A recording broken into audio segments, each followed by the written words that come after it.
Hi, I'm Mr. Bo. I just want to say congratulations to the 2020 Lavender graduation recipients of the Hattie B. Woods Hayton Award. This award means so much to me and my family. We started this award in honor of students who embody the spirit of our mother, who brought to the table excellence, knowledge, and wisdom and hard work to overcome obstacles in her life to be the special woman that she was. And I am so honored that you are the recipient because you embody those characteristics, which makes you wonderful. And don't you ever forget that.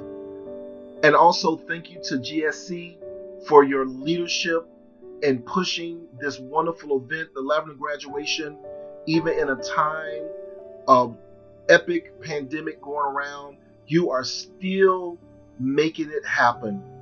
Let's continue to do it. And I thank you for letting me partner with you. Oh, and since 2017, I've always got to leave a little piece of advice. So I'm going to give you the 3 Ds to keep you on your destiny walk.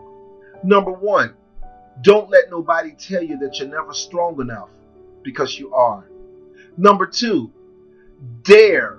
Dare to dream. Dare to dream bigger than ever. Dare to challenge authority, because we need you to stand in the gap. And the 3rd D, dream.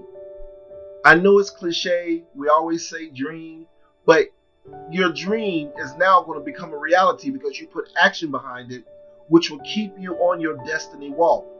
We need you. I need you. The world needs you to continue to be who you are. And I almost forgot. You can hang your award on the wall, you can hold it dear to you, but you have a little something extra coming from me to you. Why? Because when this pandemic is over, I would like for you to do something special for yourself. So please accept this little love token in addition to the wonderful award that you just received, so that you can add it to you and not subtract from you. So please continue to be wonderful. Once again, congratulations to all the graduates. Congratulations to the recipient of the Hattie B. Woods Hayton Award. Please take care of yourself and stay safe. I'm Mr. Bo. I can be reached at onemorechance@gmail.com. Let me know how you're doing. See you later. Stay safe. Ciao.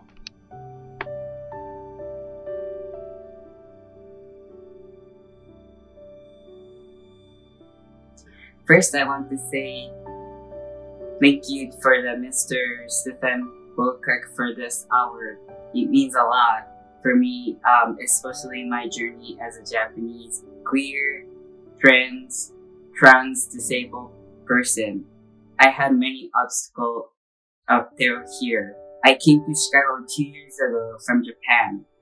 When I was in Japan, I was in closet because the culture component didn't allow me to come out.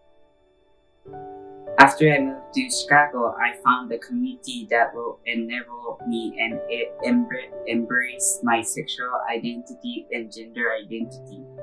I found a place in the first time that I could express my feelings in sexual identity that I call my home, and I found my family.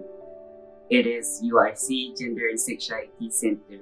I'm so honored that I could get this award and starting this new chapter of my life. Again, thank you so much.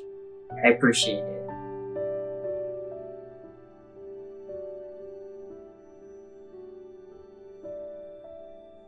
Hello everyone, my name is Gabby Chavez, a graduate of the class of 2020 and a recipient of this year's Hattie B. Woods Hayton Award.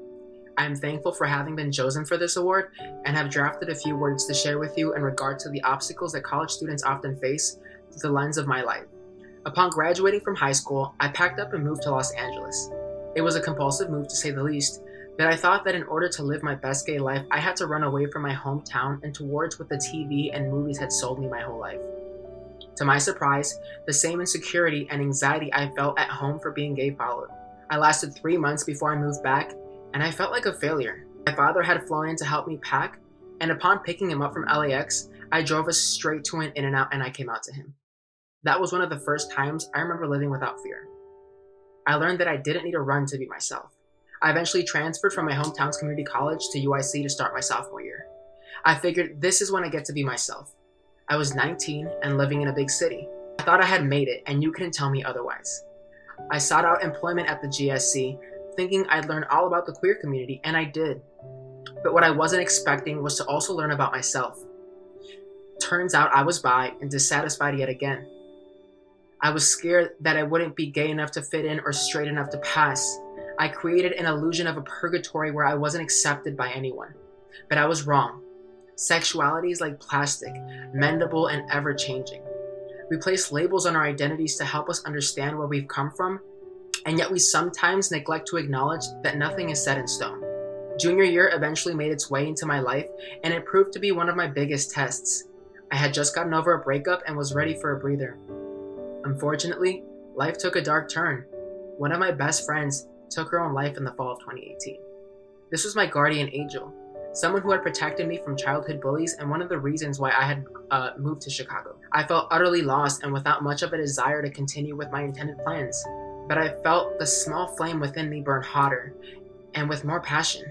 My friend wouldn't have wanted me to bail out on my plans, and I suddenly didn't want to either. I studied harder than ever and applied to any and every scholarship offered, and I got to do my junior spring semester in Amsterdam for less than a semester at UIC.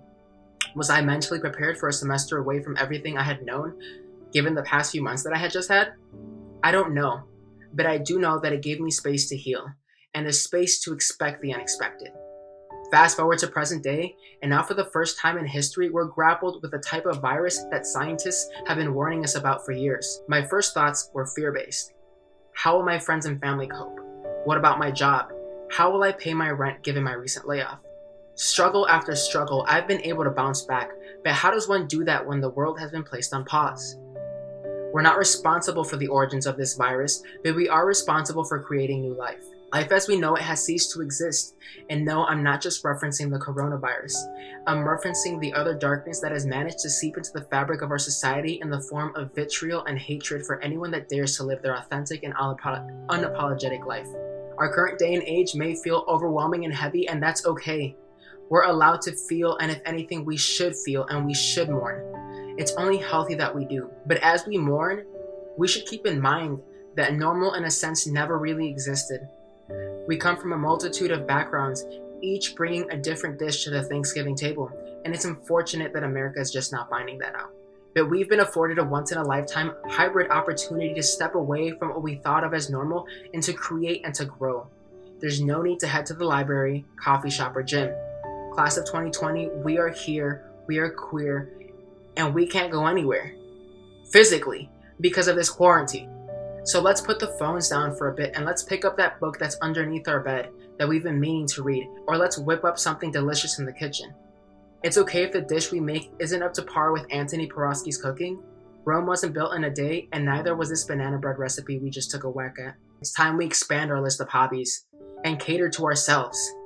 With all the fear and insecurity in the world currently, find what brings you joy and not everyone else, and take it to the bank. As one of my best friends puts it, joy is invasive, seeping into our lives in the same way darkness has the potential to, and yet joy is a pure and unrefined emotion unlike hatred, which derives from fear and helplessness. However, joy doesn't need stability or a set schedule to flourish. It embraces the unexpected. To those of you on the front lines of this pandemic, I thank you for your service. It is really appreciated. Class of 2020, let us bask in the strength that our queer and trans elders have instilled in us. I've seen us move mountains, and now it's time to move planets. I look forward to seeing how our community grows.